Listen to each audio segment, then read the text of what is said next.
ওরা বলতো যে দুনিয়া এবং আখিরাত বলতে জীবন তো শুধু আমাদের এই দুনিয়ার জীবনই শেষ কথা, এরপরে আবার কি, এটাই আমাদের জীবন, এখানেই বেঁচে আছি, এখানেই মরে যাব, আর কালের আবর্তন ছাড়া আর তো কিছুই হয় না।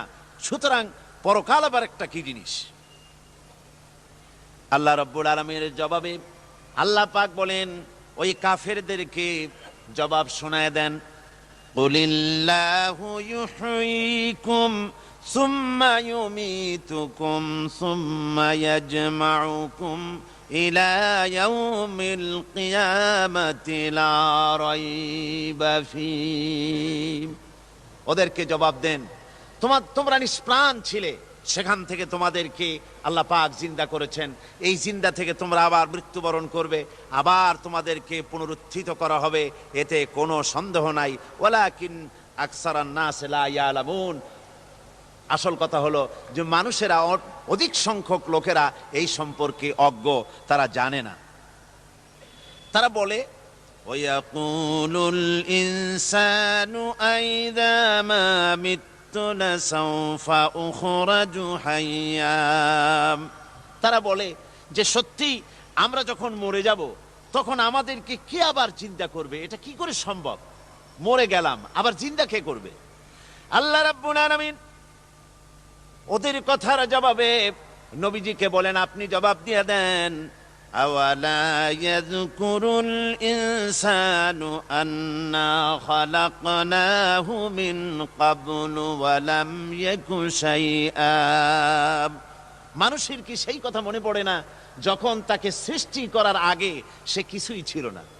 তোমার সৃষ্টির আগে যখন তুমি কিছুই ছিলে না, সেখান থেকে তোমাকে যিনি সৃষ্টি করেছেন, তোমার মৃত্যুর পরে তিনি আবার তোমাকে জিন্দা করতে পারবে। তোমার কি মনে নাই, হাল আতা আলাল ইনসানি হিনুম মিনাদ দাহরি লাম ইয়াকুন শাইআম মাযকুরা।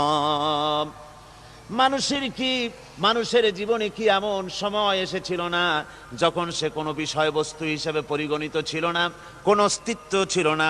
আমি বিনা অস্তিত্বে তোমাদেরকে সৃষ্টি করেছি, বিনা অস্তিত্বে যখন তৈরি করতে পারলাম তখন বুঝি আমি আবার তোমাদেরকে জিন্দা করতে পারবো না? এটা কেমন কথা তোমরা বলো?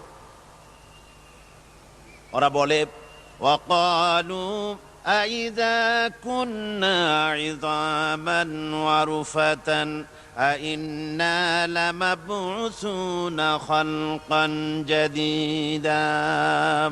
আমরা যখন মরে যাব, আমাদের হাড্ডি গুড্ডি যখন মাটির সাথে একেবারে মিশে যাবে, তখন কি আমরা নতুন ভাবে আবার আমরা পুনরুত্থিত হব? আমাদের কি আবার চিন্তা করা হবে? আল্লাহ রাব্বুল আলামিন বলেন, কুল কুনু হিজারাতান আও হাদিদা। ও নবী, শুনিয়ে দেন, তোমরা যদি মরে গিয়া মাটির সাথে মিশে গিয়া যদি পাথরও হয়ে যাও, আর যদি তোমরা লোহাও হয়ে যাও, তারপরেও আল্লাহ রব্বুল আলামিন তোমাদেরকে জিন্দা করবেন, আবার তোমাদের উঠাবেন। ওরা বলে যে আচ্ছা বুঝলাম, কে উঠাবে আমাদের, কেমনে উঠাবে? আল্লাহ পাক বলেন, ফাসায়াকুলুনা মান ইউঈদুনা। ওরা বলে আমাদেরকে কে উঠাবে, আমাদেরকে কে জিন্দা করবে? আল্লাহ পাক জবাবে বলেন, কুলিল্লাযী ফাতারাকুম আউওয়ালা মাররা। যিনি তোমাদেরকে প্রথম সৃষ্টি করেছেন তিনি আবার তোমাদেরকে জিন্দা করবেন। আল্লাহ পাক সুন্দর করে বুঝাচ্ছেন।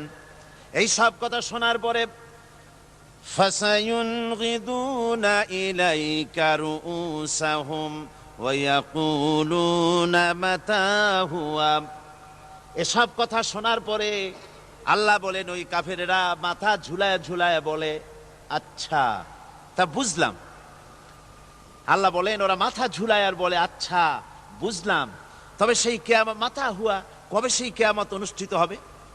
আল্লাহ বলেন, নবী শোনায় দাও, কুল আসা আইয়াকুনা করিবা। বেশি দেরি নাই, হতে পারে খুবই তাড়াতাড়ি।